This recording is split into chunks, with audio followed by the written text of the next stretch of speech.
Tell me a little bit about your business and what you exactly do. Yeah, so I run a financial services company that I love sharing how to become wealthy and have tax-free retirement strategies, how to prepare families for sending their kids to college and know that they don't have to be strained, and really give them the peace of mind that you can have access to financial information that's not just for the wealthy, it's for every American family that's hardworking.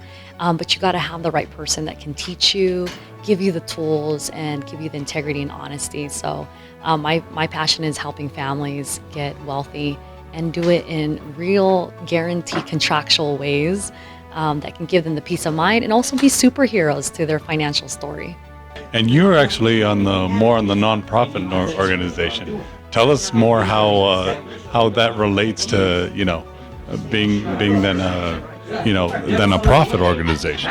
Well, the challenge with nonprofit organizations is sometimes you forget that you still have to think of it as a business. Of course, you don't prioritize profit, but at the end of the day, it's all about making sure that you sustain operations and that you get the necessary funds and revenue so that you could continue helping the people you serve. So you should actually think like a business. So all the discipline and practice in running a business should always be remembered, and it should always be applied consistently, like you said. And even the measurements at the end of everything, even whether you're a for-profit or non-profit, you still have to measure everything. You still have to meet the results that you set.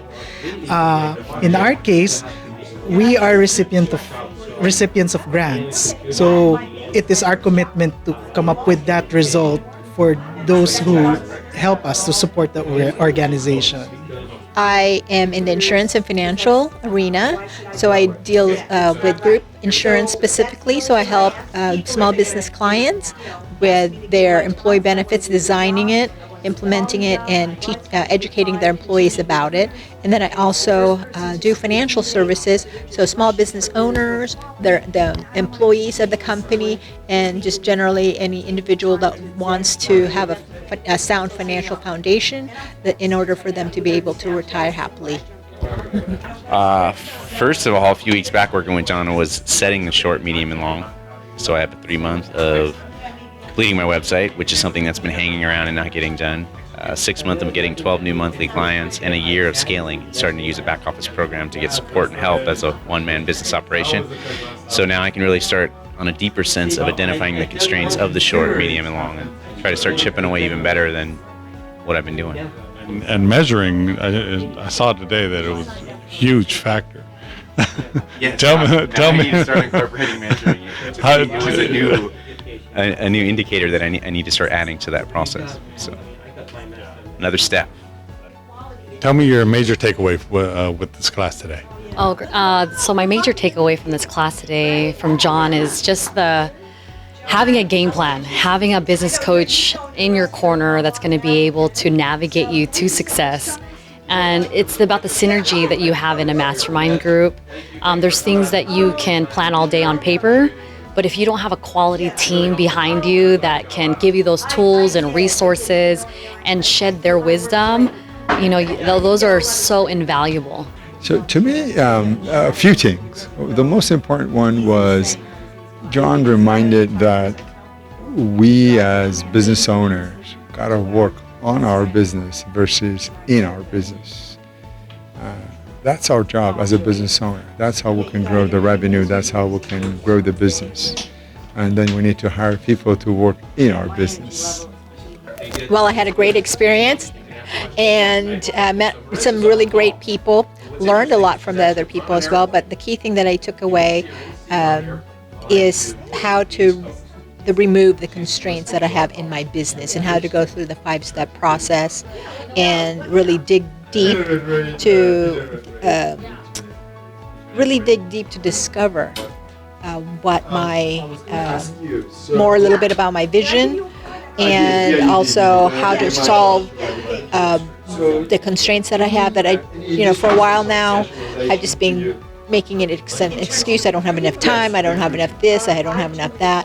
Where when you can really focus on the issue and go through the 5 steps that John taught, you can really erase all the constraints that you have and move forward with whatever you need to do with your business. So I really appreciate that, because that right now I'm 2 years in business and I feel somewhat stuck, and that really helped me develop a plan to get myself to the next level. So I really enjoyed working with John. I've been a client for a little bit now, so these sessions really do work for me.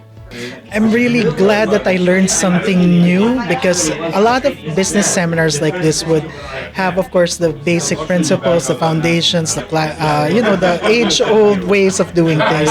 But what I particularly like about this is he started the whole session with a revisit on the values which you align with business, because I think a lot of successful business would be hinged on the fact that you know what your values are, the values that you prioritize, and in the course of doing your business or formulating strategies, you also know what kind of values you live and operate by. So I think that's the biggest, most unique thing that I learned today. It's something that I think we could really apply in our organization. Today, I got the idea of writing a one-day business plan and how the constraints that are in the way of my short, medium, and long-term goals. Now I can start building a plan to attack those. So, and that's a big help as a small business owner. The other one was an important aspect of how to work on our business was to come up with a daily plan. So we come up with our tactics of what to do, but then unless it shows up on my calendar, I'm not going to do it. So allocate time to it, whatever it is, 4, 6, 10 hours a week. Once it's there, then stick with it, religiously do it. So that was a great reminder again to go back and focus on the fundamentals, and that way then grow the business. 8 hours of class time. What was one of that aha moments? Because I saw you, applaud, clapping there. Yeah. There was you had an aha moment there. Tell us a little bit about that. I love to be able to plan the goal setting, and when you can take a big, humongous elephant of a goal and break it down, long term, medium, short term, all the way to the very minute details of the day, is really powerful. And that was a great aha moment for me, just to be able to see that these big, bodacious goals are accomplishable. I think basically John took the guesswork out of being successful in your business. So he had identified step by step what needs to be done in order to achieve a certain goals. And the second important thing is he showed that success is not a dream, it's actually a goal that you have to have a plan for it. And once you have a plan, you're almost certain you can be able to achieve what you want to get. You really need to develop a really good plan that's specific, it's measurable, and then to work the plan. Because as a new business owner, I'm flying by the seat of my pants, and I became a business owner to do more of what I like to do. However, now I am the marketing person, I'm the internet person, I'm the salesperson, I'm HR, I'm the financial person, which I know nothing about any of that part. So I think having a good business plan and being able to realize what are my strengths, what are my weaknesses that I should be delegating to somebody else or hired out to somebody else really completed the picture for me, because I don't have to be the best at everything. I just need to know who is the best at what I need them to be.